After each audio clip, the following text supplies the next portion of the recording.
Hi అందరికీ welcome back to my channel Revathi talks. మనం గీ చేసుకునేటప్పుడు మీగడనంతా వాటర్ వేసి గ్రైండ్ చేస్తాం కదా. తర్వాత బటన్ వేరు చేశాక ఆ వాటర్ అంతా పడేస్తుంటాం కదా. సో ఆ వాటర్లో మళ్ళీ నిమ్మకాయ కానీ వెనిగర్ కానీ వేసుకొని వేడి చేస్తే అది పాలు విరిగినట్టు విరిగిపోతుంది అనమాట.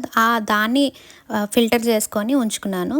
పన్నీర్ శాండ్విచ్లకి దానికి యూజ్ అవుతుందని ఈరోజు పన్నీర్ శాండ్విచ్ చేస్తున్నాను. దానికోసం చాయిస్ ఆఫ్ యువర్ వెజిటేబుల్స్ అన్నీ కట్ చేసుకొని ఒక బౌల్లో యాడ్ చేసుకొని ఈ పన్నీర్ని కూడా యాడ్ చేసి రుచికి తగ్గట్టు ఉప్పు, కొంచెం మిరియాల పొడి, ఇంకా కొద్దిగా చాట్ మసాలా, టమాటా కెచప్ అండ్ మైనీస్ కూడా వేసి మిక్స్ చేసుకున్నాను. ఇప్పుడు 2 బ్రెడ్ స్లైసెస్ని తీసుకొని దానిపైన ఈ మిక్స్ని అంతా స్ప్రెడ్ చేసి దాని మీద ఒక చీజ్ స్లైస్ పెట్టి ఈ బ్రెడ్ని ఒక తవా మీద బటర్ యాడ్ చేసుకొని 2 వైపులా ఫ్రై చేసుకున్నాను.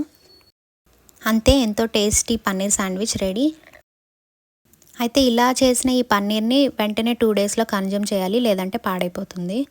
మీరు కూడా నెక్స్ట్ టైం గీ ప్రిపేర్ చేసినప్పుడు ఇలా ట్రై చేసి చూడండి. వీడియో నచ్చితే లైక్ చేయండి, షేర్ చేయండి అండ్ సబ్స్క్రైబ్ చేయడం మాత్రం మర్చిపోవద్దు. Thanks for watching my video.